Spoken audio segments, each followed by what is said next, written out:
JM, thanks for joining me here on my podcast. How are you, man? No, brother, I am blessed to be here. Had a chance to have you on my show, and you Yeah, absolutely crushed it. So yeah, it's good stuff, man. nice. Well, yeah, I'm glad we're getting to be on each other's shows. Yeah, excited to have you, excited to talk about winning and mindset and all the good stuff that you talk about. But I'd love to start with just like, tell me your story a bit, like where you're from, how did life go that ended up here you are coaching and speaking and writing books about winning and mindset. Like, tell me a little bit of your journey. Yeah, man. So I'm originally from Montana, is where I grew up, and I was an athlete growing up. Went and played basketball in college, and then Where? didn't go as far as you. I ended at University of Montana, is where I ended Okay, up. nice. But blowing out my knee for the third time, I kind of went through this. Oh, I'm not an athlete anymore. Right. Went and studied abroad over in the Netherlands, came back, graduated, and next thing I know, I end up actually in Northern California, outside of Sacramento, and went into work at Enterprise Rent-A-Car, as a lot of kids out of college do. Ended up meeting who is now my wife there, but I realized pretty early, Mike, like I don't love having people tell me how much money I can make and what time I need to be there. So I started my entrepreneurial journey, and I ended up being my business partner for three companies in the financial service world. Doing that, I know nothing about financial services. So if you have any of those questions, I'm the wrong guy to ask. Gotcha. What I was good at, I knew real early. I was good at leadership, sales, and building teams. And Mm. so that's what I did. And I ended up writing the first book for my wife, and I have two sons, 18 and 15-year-old boys. And I wrote the first book, Let's Go Win, for my kids because I Yeah. wanted them to just have, if I got hit by a bus and my wife happened to be with me, like, here's Right. some philosophies that they could live by. And the gal I was working with said, "Man, you're selfish." And I said, "What are you talking about?" She said, "If you only share this with two human beings, you're selfish." Mm. Cool. So we published, and it just took me on this journey of let's go win. So, and now I work with people a lot of companies to help them double their revenue is really why people hire me. Um, but I get to work with people to inspire them to live their best lives. That's the whole reason Let's Go Win exists. Yeah. And so, yeah, that's kind of my little 2 or 3 minute spiel of who I am, where I came from. Wow. Well, a couple of questions I have following up. Thanks for sharing that. What did you love about playing basketball and how was it when that ended? So I was actually a much better swimmer. To the chagrin of my parents, I had a full ride to any Pac-10 at the time school to swim, or I had two knee surgeries in high school. I had this coach out of Eastern Montana, small little junior college, said, "Hey, would you like to come play?" And I was like, "Yep, that's what I'm going to take." And I think they paid for my books. So mom and dad weren't like, "Yes, great decision, son. We're going to go to the little school that's not accredited versus these awesome Pac-10 schools." But what I loved about basketball is that it wasn't just me, Mm. right? Swimming, it was all on me. It was all in, and I just never loved it. And now when I look at it, if you look at the name of my company, Let's Go Win, I love collaboration. I've always loved that. So team sports really jived with me. And I every moment that I got to play, even the three, knee surgeries I went through, I don't regret any of it because I remember just, working with the teams and the good, the bad, the ugly going through it. But when it was gone, yeah, man, that sucked. That was like a no longer, whatever athlete that I was all growing up. Now I'm just JM the student. Yeah. And that was hard, man. That was a tough go. That's how I ended up studying abroad, started reading on trains all through Europe, and my personal development, I guess, journey kind of started there. And Yeah. and so, like we talked about on my show, it's just one of those blessings that didn't feel like it in the moment, felt like, why did this happen? And yet it was one of the greatest gifts I've ever been given. Yeah. Well, yeah, I mean, I can imagine, you're a kid from Montana and you're a basketball player and now you're in the Netherlands studying and riding on trains through Europe. What was that experience like when you went to Europe? I'm assuming you hadn't been there and then now you're studying over there. Uh, I would say I'd suggest it to anybody that's listening. If you have a child and if they're not playing sports and they can do this, I highly suggest it because I learned so much about who I was. I was really fortunate. My University of Groningen, which is the worst pronunciation you can do, but it's as good as it's going to get for me. Right. But we had these student housing, and in each unit, you had 25 kids from all over the world. So my roommate was Italian. The right across the hall was from Sweden. The other one was from Scotland. Above us was from Japan. And so you had people from all over. And for 10 months, I got to experience all these other cultures. So cool. And again, in Montana, man, it's not super diverse. You don't think of Montana and go, wow, there's, a melting pot. It's not like you grew up in Oakland or, Right. California where you have many cultures. And it was such a good experience that way. Yeah. And I look back very fondly on not knowing what the heck was going on, couldn't speak the language, just had to keep figuring it out. And some of the best times, man, just being able to cruise through and really discover who I am in some of those tough moments. Like I got Yeah. mugged in Warsaw, got bit by a dog in Brussels. Like, there's some war stories that happened. And yet Sure. all of it, I look back and go, that was pretty awesome. It's interesting. I didn't get a chance to study abroad when I was in school because I was playing baseball. My wife did. She spent a whole year over in England, loved it, and traveled all throughout the UK and throughout Europe. And I do think, again, for people who are fortunate enough to do that, especially at a young age, like what a great experience to just meet people. And, look, for as much as I do love our country, it's so big and it is so diverse that people tend not to. Like I came from a family where we didn't have much money, so traveling abroad wasn't really an option growing up. But it's like, if you grow up in different countries or different parts of the world, you just end up interacting with more people from other places just based on where you are geographically. So I do think and I heard someone once say to me when they interview, they will often ask people two questions that I thought were fascinating. One was, where have you traveled? Mm. And not to be sort of elitist about it, but just curious where people have been, because the more places they've been, the more they've had to be vulnerable and figure stuff out. But the other question she said that she would ask is, did you go to summer camp? Because she said if you go to Mm. summer camp, which I didn't either, but that's one of those you got to like make friends with other kids and be able to. So those two questions just give her a sense of what type of life experience has this person had, and have they been in situations where they have to figure out how to build relationships with people who might be different than them? Yeah, they're great questions because it's true. Like you're out there, most people aren't speaking, fortunately being from America, they speak English most Right, spots. right. And have I been in countries where they don't understand me? I'm 6'5" tall white dude. Like, yeah, I stick out like a sore thumb in Thailand. Like Yes. and yet I will tell you, if that person were to ask me, I'd say, I've been fortunate to be in a lot of countries, but I can tell you my three favorite countries of my travel Yeah. would be Scotland, Costa Rica, and Thailand in no order. And the reason being is because of the people. The Mm, people are so different in each area and yet so genuine and kind and would literally give their shirt off their back even if they don't have a penny to their name. interesting. And that's where I judge my travels. Is it's not, yes, I've been to the Louvre and I've seen some cool stuff at various places, but I think of the people and how it felt Mm, in those three countries. I'm like, yeah, I could see living there. It's a possibility. very cool. Very cool. So I know you said you wrote your book, Let's Go Win for your boys, and then decided to expand it out to more than just the two of them. I'm curious, well, first let's just start with how do you define winning? What does that Mm. mean to you? And when you talk to people about it, whether you're coaching them or speaking, or what does winning actually mean?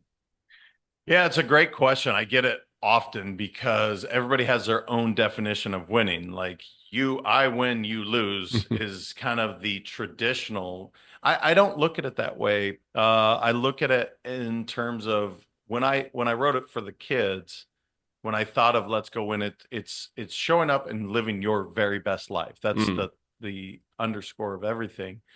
And that doesn't mean that I'm waking up and just crushing every single day because I fail all the time. Mike, I fail on a daily. yeah. And to me, the ability to just get back up, it's kind of like the Rocky movie is playing. It's like, hey, man, just get back up one more time.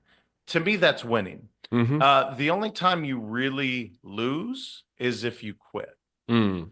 And that's something that's evolved through time. Again, being very competitive growing up, I would have told you, as you said, in my younger years, yeah, man, it's all about wins and losses and crushing Right. and titles.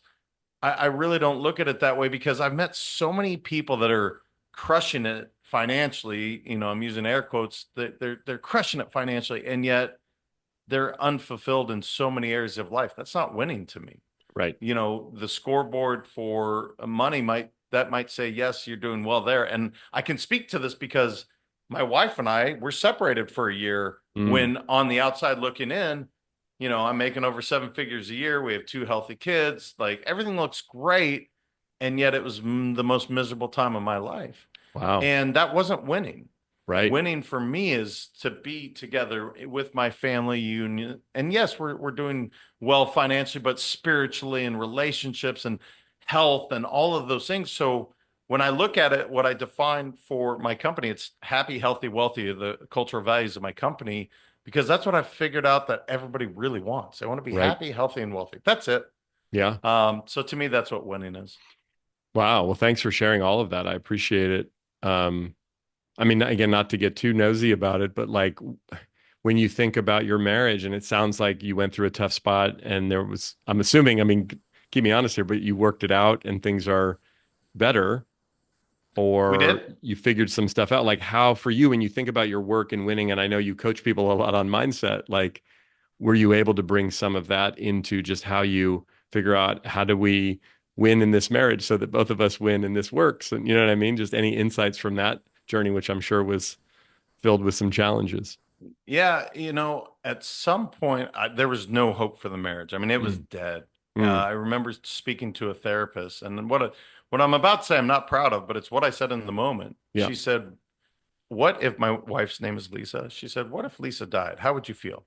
And my direct answer, Mike, this is shameful, but it was what it was. I said, "I'd feel bad for the kids." And she looked at me and she's like, "Really? Like that's your answer?" Mm, And it was a great moment because it made me realize how someone I loved so much, I literally disdained for this person. Um, and so that gave me a chance to say, all right, this is dead, separate, go away. And then you start to realize, wait a minute, I own at least 50% of this, if not more. It's yeah. not she's wrong and she's the devil, which is exactly what I was saying in the moment, but rather how can I own my piece? What am I not bringing to this marriage that's not Yeah. working? And the truth is we were young when we got together. We started dating at 23. We got married at 27, and we hadn't communicated real expectations with one another. And here's what's so crazy. I'll give you the shortest two things that were like, you can't do this. The absolute, this is the expectation. Mine was simple, just no negativity before 9 a.m. You can tell me the sky's falling at 9:01, but at before then, just give me my morning to be happy. That was my one non-negotiable. And for hers was simple. No drinking and driving, which sounds so absolutely ridiculous as I say it, but again, a kid from Montana, that's something I grew up doing. And Right. she's like, "You have kids now. Like, call an Uber. Don't drink. Like, sleep on the couch. Stay in a park. I don't care. Just Right. don't do it." And once we talked about these two simple things, it was like, oh, now can see from her point of view, she sees from mine. And now we started setting proper expectations.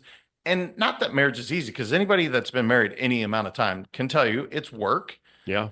but yet it's so worth it for us because we're communicating, we're growing together. Yeah. And we didn't have that early. It was kind of lust. And yes, we loved each other, but we weren't real clear on what we wanted.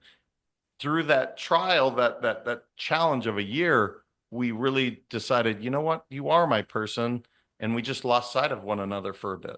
Yeah. Well, listen, I appreciate you sharing all that. I think, I mean, your kids, your boys are almost exactly the same age as our girls. Ours are 18 and 16. And I mean, for it, marriage is hard, and having kids, and then it turns into it's a whole different deal where you get into the roles and we're raising these kids and it's a full-time job on top of the things we do to make money. And it can be really challenging to keep nurturing the relationship. And especially, if you get together, all the different things, and everybody listening to us, watching us, like wherever you might be in your journey with your relationship, if you have a significant other or a spouse. I also am a big believer, JM, that like how we do anything is how we do everything. And of course, like Mhm. our marriage or our personal relationships, our family is different than our work, but especially the way we work now, it seems so intertwined with everything.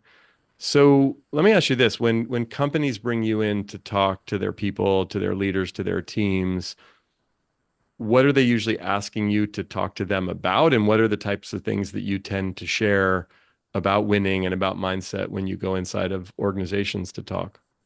Yeah, it's funny. I always say this. I sell them what they want and then I give them what they need. So Sure. typically companies like, oh, you can help us double in revenue, triple in revenue. Yeah, that's what I do. Okay, let's have you come in. And then when we get into it, then we start talking about some of these things like being vulnerable. We talk about communication. We talk about cultural values and being clear on that and setting these expectations. But it's funny if I were to say, "Hey, would you like to hire me and talk about being vulnerable?" Yeah, I'm not getting hired very often, Mike. It's like it's going to be a lonely little spot, and my Yeah. wife's not going to be happy at that point. Yeah. But yeah, no, they bring me in to talk about how to double their revenue. But really, what we start talking about is leadership, is Right. culture, is communication, setting proper expectations, having what I call EPR, encourage, praise, recognition. So it's really working on the human side of things. Yeah. So often in business, it's like spreadsheets and numbers, and we're looking at, are the shareholders happy? We also have some human beings that are at play here, and we might want to just tend to that a little bit. Right. And so that's typically what I end up doing, whether it's speaking or doing workshops or whatever that looks like. And I think that's my favorite part because you get to meet so many different people that have different dreams and aspirations. And if you can get them all pointed in the same direction, and if the vision of the company's big enough for everybody's to fit inside, it's like, cool, let's go accomplish some cool stuff. Yeah. But often the companies are just kind of trying to, baling wire and duct tape over here. It's like, it doesn't have to be that hard. And so Right. we really work on that, just getting clarity on where are we going and why are we doing it. Yeah. No, that makes sense. Well, it sounds like so if a company brings you in or you're working with a small business or a team and it's about doubling their revenue, it sounds like what I'm hearing you say though too is that the key to doing that has a lot to do with the intangible stuff and with the humans involved as opposed to the strategy or the spreadsheets or the numbers, right? 100%. I'll ask every company out there, I'll ask them the same question. What are your cultural values? Hmm. Most of the time, 99% of the time, one executive will say a list of words, next one will say a different list of words, and the next one will say something else.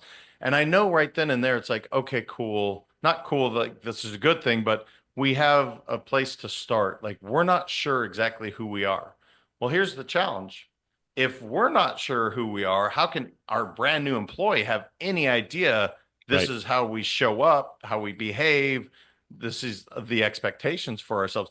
And the reason I can speak to this so clearly is because this was my second company.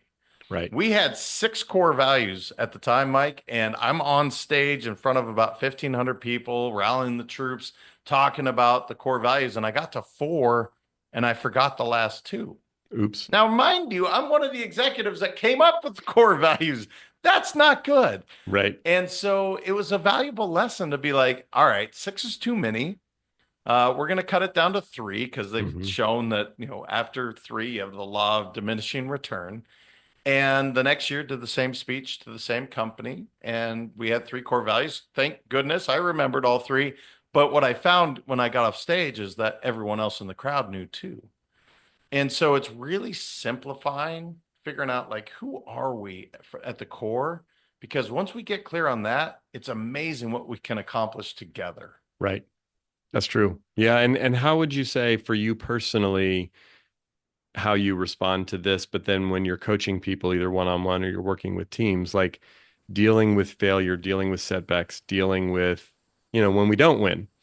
Because you and I both know it's like we can't win all the time. And to me, so much of winning is about how we respond to for lack of a better way to describe it, losing, right? So how do you think about that yourself? And then how do you teach people to navigate the inevitable failures and challenges that show up?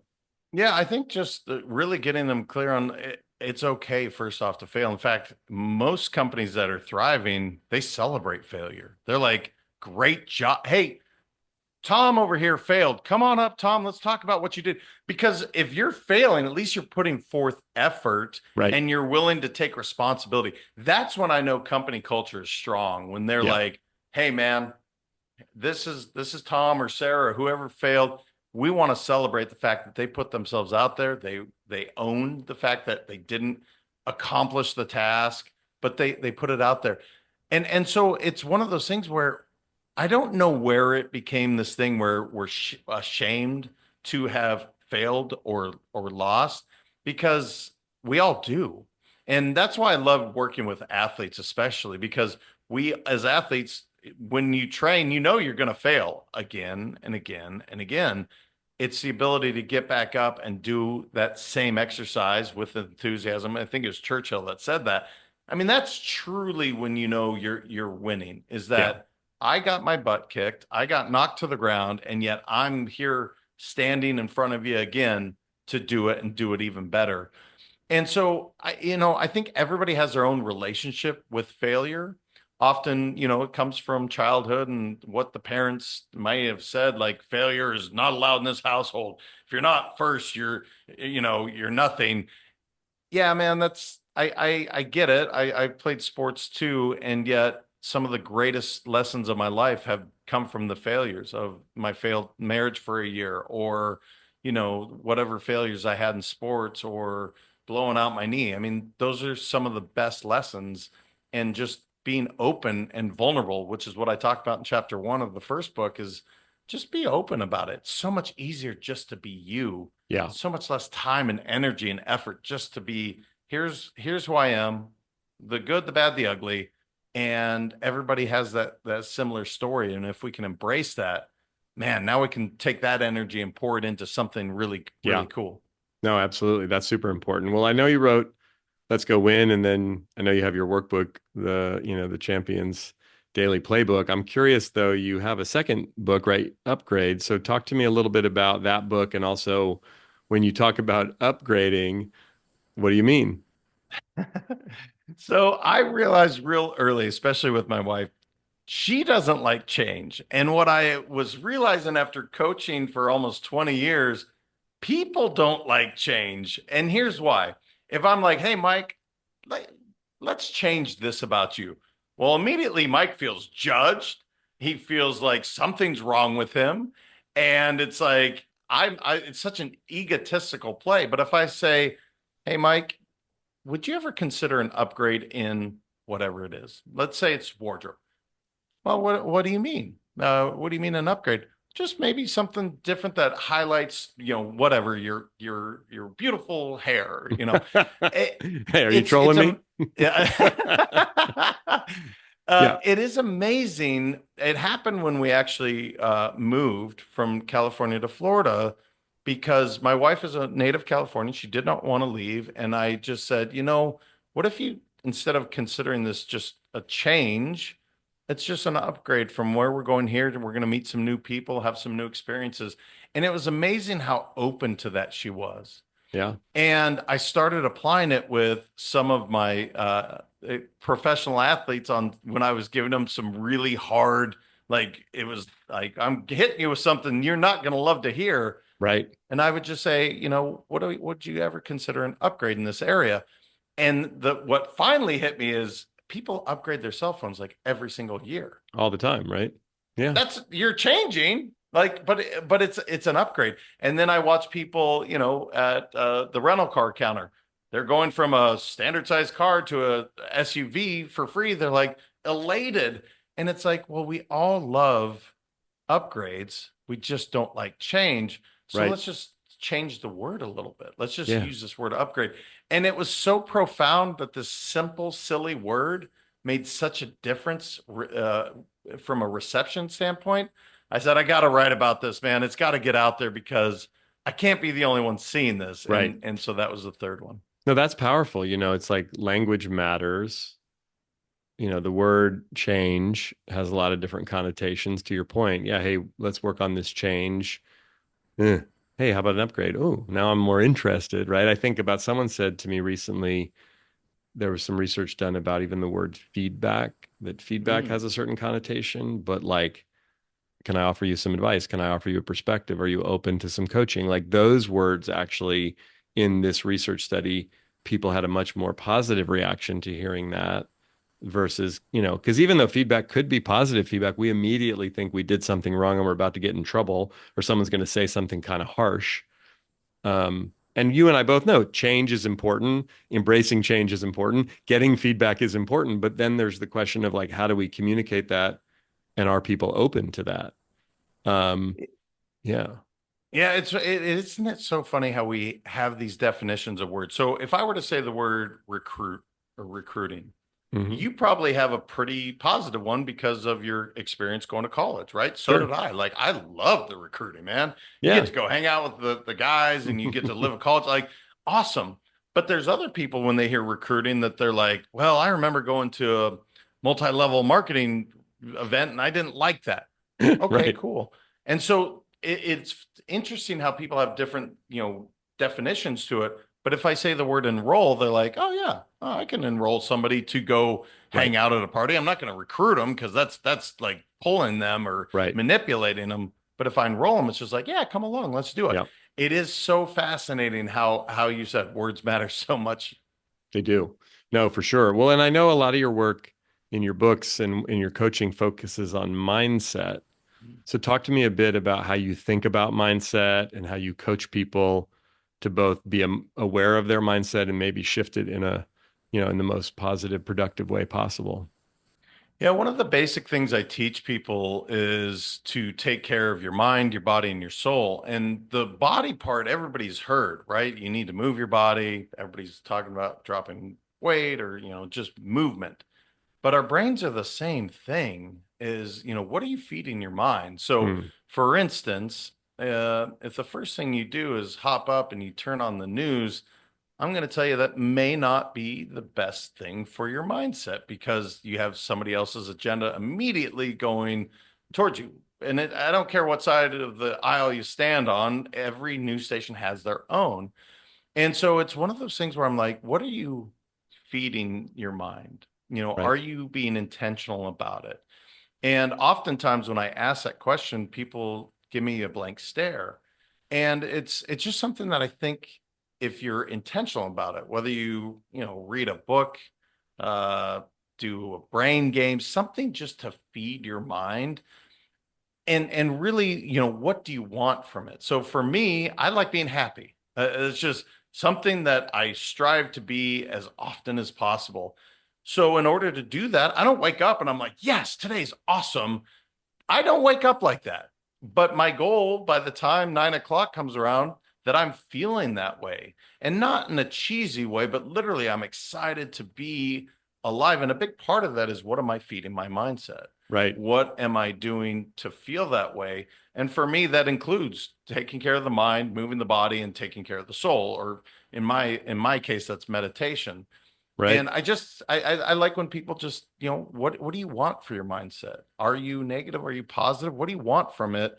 And then just go to work on it because unfortunately we all have some hard wires that we are given along the way, some good, some bad. And some of those things we need to work on. And that's something that I'm passionate about helping others because I had to overcome some of my self-limiting beliefs to get to where I'm Yeah, at now. that makes sense. And for you, like, what are some both morning or evening or just daily rituals or kind of regular rituals that you have that help you both with your mindset, but with that whole, mind, body, soul piece? So I have what I call the perfect morning routine. For me, it's 33 minutes. I won't miss it. I don't care where I'm at in the world. It will happen. And it's just 11 minutes of breath work. For people that aren't familiar, Wim Hof would probably be the easiest way to dive in. I think he's brilliant. Then I get into 11 minutes of meditation, sometimes guided, oftentimes not, just really being just with myself and then 11 minutes of yoga, which a yoga, I would have told you like, yeah, man, I'm more about lifting weights and doing that. I absolutely have fallen in love with my 7 poses I do every single day, one for each chakra. And it just really has helped with this, mind, a heart, body connection for me. And it's just those 33 minutes in the morning, it just allows me to show up as the best version of me. And then, of course, I do the journaling and working out and cold plunge and all the other stuff. But the sacred time is those 33 minutes. I choose not to miss those. Well, so, oh, that's cool. I'm curious. So tell me a little bit more about the breath work and Wim Hof, as well as I'm curious about the yoga.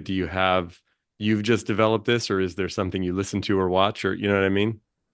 Yeah, so the yoga specifically, I took the 7 chakras from, the root chakra all the way to the crown chakra.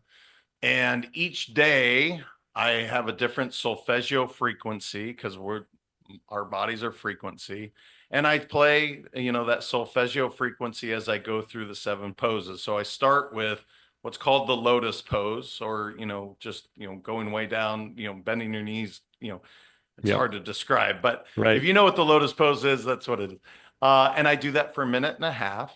And then I go into my sacral pose, which is really just spread eagle. And then I do um, happy baby. And each chakra has its own pose. Breath That's cool. work, yeah, man, eh, I don't know, it's very grounding for me. The Yeah. breath work thing, if you haven't, I just think Wim Hof is probably the easiest thing for people to say, okay, that's cool. WIMHOF, cool Dutch guy that has absolutely broken some world records because of his ability to, overcome these amazing obstacles, or, he ran a marathon in the Antarctic, in his shorts. Like the dude's crazy. But I just like, 30 breaths in, for, I think it's like breaks into 3 minutes, 3 minutes, 3 minutes, and I do a hold. There's another app called Insight Timer that I'm a big fan of that I'll do a various 11-minute breath work. So I just find it, there's a great book by James Nestor called Breath, if you haven't had a chance to read it. And we don't really know how to breathe that. It's funny. It's one of those things we have to do. And yet most of us are mouth breathers. And it's Right. something I try to be intentional about and really breathe through my nose. So I anyway. love it. No, thanks for sharing that. I mean, I do think, we all have our different rituals and routines in the morning and the evening. And, as I say often here on the show, but just in general, it's not about being, um, just sort of obsessive about it as much as it sounds like for you, this is like super grounding and important. But the more we ritualize those things, the more powerful it can be. You Um, know, oh, sorry, yeah, go no, ahead. go ahead. The one thing that I have has happened for me at some point, my morning routine was like 2.5 hours long. And I realized this is too much. Right, And it started to, I would almost feel guilty about not doing all of it. right, So I guess the one thing I would say is yes, find your ritual. I found that those 33 minutes, those are the only sacred ones. Like for instance, I haven't done my tonal workout as what I usually do at home this morning. So I'm lacking that. And you know what? I'll get it in this afternoon or evening, and that's okay. yeah, So I give yourself the grace to screw up and not get it done right, perfectly. That's one thing I had to learn through my journey is like, yes, this is perfect, but what is perfection? It right, really doesn't exist. yeah, And so that's been something I continuously evolve and change and upgrade, I guess, ultimately to say, you know what? It's okay if I don't get it done in the exact order. I'll get it yeah. done at some point. Totally. Well, and I think being disciplined is different than being vigilant. And sometimes the vigilance, and I similarly, all of a sudden you have this 14-step process you have to go through, or else I can't function or I feel guilty. Then it's like, what are we doing? That's not the Right. point. But I think having certain things, like it sounds like what you're saying is a certain piece of it that's kind of non-negotiable, barring some, you know, big thing. And then other things that, you want to get done and you try to get done, but to, have it all in context. Because I think even, look, as we know, and there's a lot of research on this, even quote unquote healthy practices, if they become obsessive or we become addicted to them, they can actually be problematic, right? Yeah, which is not exactly my personality is we're going all in, going all in. So Yes, that's something that I've had to evolve on to be like, hey man, yeah, moderation might be key here. totally, Which is totally. something I continue to work on. Yeah, and I think as a society too, things like work, things like working out, things like nutrition, things that are considered to be really positive, like, we think of alcoholism as negative, but we think of workaholism in some environments as like something to aspire to. And it's like, well, I mean, I guess you could argue one's potentially more dangerous than the other, but I think there's probably as many people, if not more people, that suffer from workaholism than do from alcoholism. We just don't think of it in the same context, right? Yeah, and you kind of wonder what's missing because I remember again when Lisa and I were in that time, I was avoiding going home. It wasn't that I had to be working. Right. I was actually avoiding really coming home and being with what should Yeah. have been amazing. Right. So why are you workaholic? What's really going on? There's probably something, and I'm not saying, look, sometimes you got to grind, you got to put in. I get it. Sure. We've all been there, but continuously, if you grind something, what happens? Right. It goes away. Exactly. Well, and I also notice for me sometimes I got to check myself with my own tendency to overwork. And some of it, like I was raised as an athlete and it's like get it done, get after it, go get it. Effort again is a very positive thing. But just like in sports, just like in working out, like you can't push your body to the limit every single day without hurting yourself. You got to take rest. It's part of the process. It just doesn't get rewarded in the same way. Oh yeah, look at you. You took some rest. You took a day off. You took a week off. We it's an interesting, and that goes back, I think, to our mindset. Like I admire and respect people who have a certain work ethic, myself included, but I also think it's about keeping things in balance. So like when you think about balance in your own life or when you're coaching people or thinking about teams that win, like how do you think about sort of keeping things in perspective and balance so that we're not overdoing it? Yeah, it's a great question because I used to talk about work-life balance, and what I realize is when you have this balance, that means one's got to be this way and one has to be other way. So I've really gone to this work-life harmony. Hmm. Like there's times that it's going to be out of balance and you're going to be working extremely hard and you need to communicate with family, this is why I'm doing whatever. And so you can keep that harmony. And the other thing that you said, I so interesting because we do. There's a badge of honor for man. I went in and I was the first to get there and the last to leave. And one of the best questions that I was ever asked is, well, cool. What did you get done? Mm. And Daniel Pink wrote a book years ago called Drive, and Yeah. in that book, ROWE, result only work environment. Yeah. It was like, wait a minute, I don't care that you worked 80 hours this week. In fact, I actually care. Why did you work so much? What did you Right. get done? Right. And I think that's really a better question is I don't care how much you work. And I think we've become better through COVID that, when people went remote, that it's not so much of you being here at 8 a.m. and leaving at 5, but rather, hey, these are the expectations that we have and let's get the job done. That's one of the positives that came out of it, I think, for a Yeah. lot of companies is Right. it's not so much punch a time Punching the clock. clock. Yeah. Yeah. And so that's what I think about is cool, but what did you get done? Was it Yeah. quantity or was it quality? And I Yeah. would much rather see quality being put in. Agreed. I mean, I think we're still figuring some of this out just in terms of like just to punch the clock, just to be there, just to show up and have our butt in the seat in the office. Not a ton of value in that. Although there is something important about actually being together with other humans if we're going to really connect.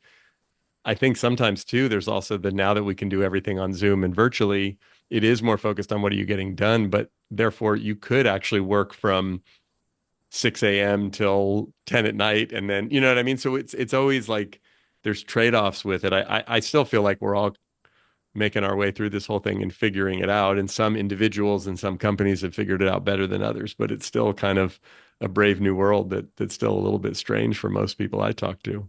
Yeah, I think having some form of perspective, I think of like Steve Jobs on his deathbed. I think he had $7 billion in the bank and he's like, I'd give it all back Yeah. for my health. Yeah. And Bronnie Ware wrote a book, The Top 5 Regrets of the Dying. It's Yep. like nobody is on their deathbed going, gosh, I wish I had crushed that meeting, or I wish Right. I had, done another board. Nobody's saying that. What we're really looking at is, what are the relationships in my life? How Yeah. did this feel? And I think that's the perspective we all try to have. And that's how these, like, I lost my dad 2.5 years Mm. ago, and it was awful. And the way I lost him was absolutely, I wouldn't wish it upon anyone. And yet the perspective that I have losing him, I couldn't, you can't buy that. Yeah. And it's just one of those reminders that, look, enjoy every moment, because nothing is guaranteed. And I Right. know that sounds cliche, but it's just It's true, true. man. Like, you don't know if you're going to be here tomorrow. No one knows that. That's true. And don't take it for granted. So, Yeah. long-winded answer when it comes to, when I look at that harmony and that balance is, do you have perspective? What did you get done? How are your relationships looking in life? And just checking in on all of those. Yeah. No, I think that's really important. Well, look, as we wrap this up, is there anything that I didn't ask or anything you want to share with everybody who's watching or listening before we wrap this conversation? The only thing I'd say is just, I would say to people, just be you. Take off Yeah. the masks. It's so much easier to just be you.